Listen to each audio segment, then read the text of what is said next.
अस्सलाम वालेकुम स्टूडेंट्स।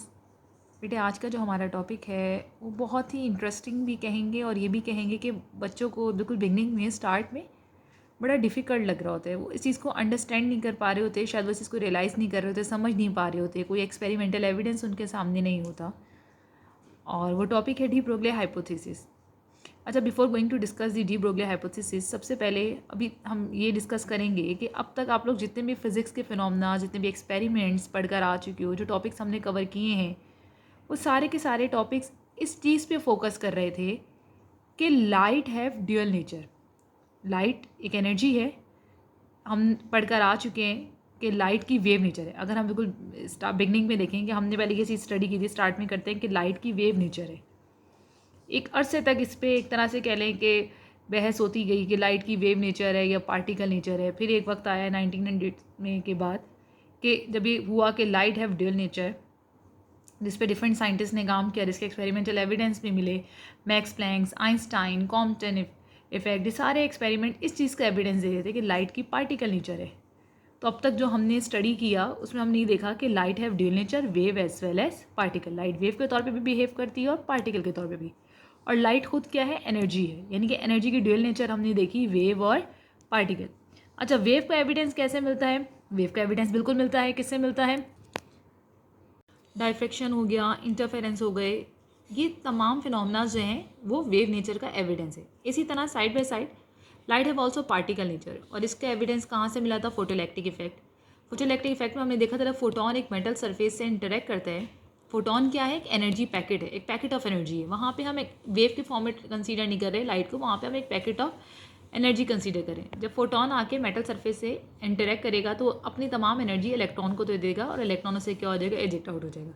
यानी कि ये मसला तो हल हुआ कि लाइट जो है वो वेव और पार्टिकल दोनों के तौर पे बिहेव करती है। ये जो एक बहस चल रही थी, ये जो एक डिस्कशन चल रही थी एक लंबी, कि light as a wave, as a particle, तो फाइनली 1900 के बाद ये डिसाइड हो गया light behave as a, light of dual nature is behave wave as well as particle.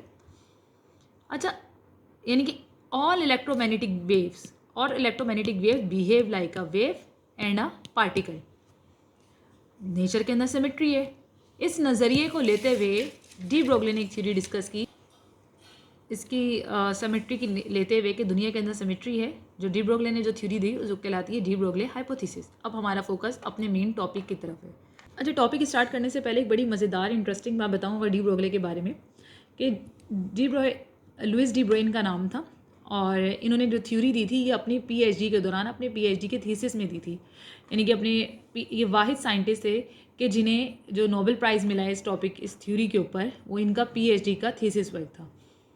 अच्छा, लुइस डी ब्रोय स्टार्टिंग में ये हिस्ट्री के स्टूडेंट हुआ करते थे, और इनके भाई जो है मर्सी डी ब्रोय, वो फिजिक्स के स्टूडेंट होते थे। अपने भाई को जो काम करते हुए देख के ये इतना मरूब हुए फिज़िक्स से, इतना इंस्पायर हुए कि इन्होंने अपनी फील्ड स्विच कर ली और ये हिस्ट्री से फिज़िक्स के स्टूडेंट बन गए।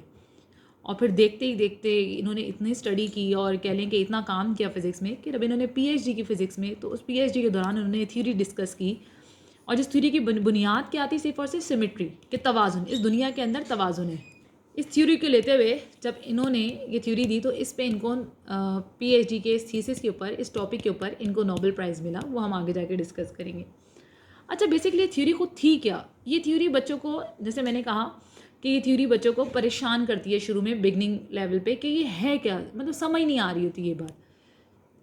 डी ब्रोय कहते हैं, लुइस डी ब्रोय कहते हैं कि जैसे हर चीज़ के अंदर, इस दुनिया के अंदर तवाज़ुन है। यानी कि जैसे लाइट की बात करें, लाइट की वेव और पार्टिकल दोनों नेचर थी, तो क्योंकि दुनिया को बनाने वाले ने इस दुनिया में बैलेंस रखा है, तवाज़ुन रखा है, तो इसी तरह मैटर के अंदर भी ड्यूअल नेचर होगी। लाइट क्या थी? एनर्जी थी। And if energy have dual nature, so matter have also dual nature. आप लोग को पता है जो क्वांटम मैकेनिक्स की बुनियाद है वो दो चीज़ों पर डिपेंड करती है, एक ड्यूअलिटी, एक अनसर्टेनिटी। आप जब अपने मॉडर्न फिजिक्स का स्टार्ट करते हैं तो स्टार्ट में हम पूरे के पूरी फिजिक्स के अंदर इस चीज़ पे फोकस कर रहे होते हैं कि एनर्जी हैव पार्टिकल नेचर, क्योंकि वेव नेचर तो हम पढ़कर आ चुके हैं।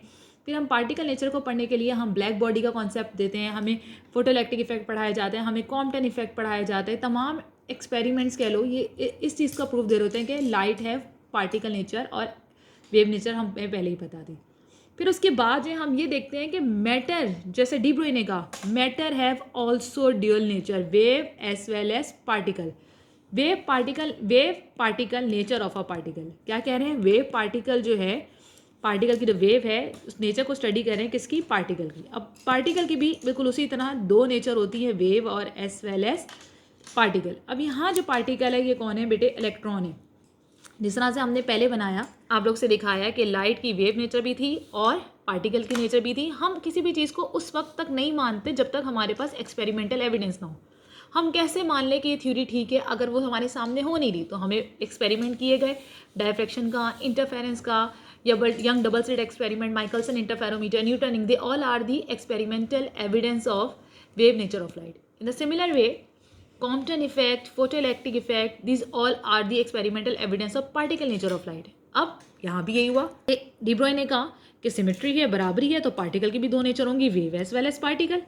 पार्टिकल तो हम उसे मान ही रहे हैं, हमें अब मसला था कि उसकी हम वेव नेचर, हमें इलेक्ट्रॉन की जो उसके साथ एसोसिएटेड थी, हमें वेव नेचर को डिस्कस करना था, जो इन्होंने कहा था इनके बकौल कि वेव नेचर क्या है, एसोसिएटेड है। यानी every particle in the universe can behave like a wave और अ पार्टिकल। इस कायनात का हर पार्टिकल और वेव दोनों के तौर पे क्या कर रहा होता है, बिहेव कर रहा होता है। ये इनकी थ्योरी थी। और यहाँ जो इन्होंने मोमेंटम दिया था, ये वही मोमेंटम था जो मोमेंटम जिस तरह से लाइट का मोमेंटम था, क्योंकि लाइट को एक पार्टिकल माना था। तो जैसे कि हम लाइट के लिए मोमेंटम के लिए का फॉर्मूला P=mv नहीं लगाते, we can not use this equation for light mv, यानी कि P=mv, we not use this equation for photon light because इसका रीज़न क्या है, rest mass of the light is zero. तो जो फोटोन का जो मोमेंटम होता है वो P=h/λ होता है। इन द सिमिलर वे यहाँ पे इन्होंने जो इलेक्ट्रॉन एक पार्टिकल के तौर पे भी बिहेव कर रहा था और एक वेव के तौर पे भी बिहेव कर रहा था। ये वेव नेचर के लिए है, ये पार्टिकल के तौर पे बिहेव कर रहा था, तो उसका मोमेंटम वही रखा, वही लिया गया जो वहाँ फोटोन का था, P=h/λ। ये इनकी थ्योरी थी जिसमें इन्होंने ये कहा गया था, उस नज़रिए को लेते हुए जो पहले एनर्जी के लिए था, उन्होंने उस नज़रिए को लेते हुए कहा कि इलेक्ट्रॉन के लिए एग्जांपल दी कि पार्टिकल है तो वो वेव और पार्टिकल दोनों नेचर रखते हैं, यानी कि every particle in the universe can behave like a wave और अ पार्टिकल। अच्छा, एक बड़ी मज़ेदार बात, जैसे कि फॉर एग्जाम्पल एक बॉल है, हम उसको थ्रो करेंगे तो वो पार्टिकल के तौर पर भी बिहेव कर सकता है और वो वेव के तौर पर भी। कोई भी ऑब्जेक्ट है, यानी कोई भी है, वो पार्टिकल और वेव दोनों के तौर पर बिहेव कर सकते हैं। ये हम उस वक्त तक नहीं बता सकते जब तक हम एक्सपेरिमेंट नहीं करेंगे कि वो पार्टिकल के तौर पे बिहेव करता है या वो वेव के तौर पे बिहेव करेगा। वो पार्टिकल के तौर पे बिहेव करेगा, ये वेव के तौर पे बिहेव करेगा, ये हम उसी वक्त बता सकते हैं जब एक्सपेरिमेंट परफॉर्म किया जाए। दूसरी बात है कि अगर एक और सवाल जहन में आता है, if the wave is associated with all particle, अगर हर पार्टिकल के साथ वेव एसोसिएटेड है तो हमें वो वेव नज़र क्यों नहीं आती, वो हम वेव देख क्यों नहीं पाते? उसका रीज़न ये है कि उसकी वेवलेंथ इतनी मिनिमम होती है कि अगर हम लैम्डा उधर ले जाएं, λ=h/mv, यानी कि उस जैसे जैसे ऑब्जेक्ट का मास बढ़ता जाता है उसकी वेवलेंथ की वैल्यू क्या होती चली जाती, कम होती चली जाती है, कि वो इतनी कम होती है कि वो हम क्या मास के बढ़ने की वजह से वेवलेंथ की वैल्यू कम हो जाती है, तो वो हम देख नहीं पाते जो उसके साथ वेवलेंथ जो एसोसिएटेड होती है।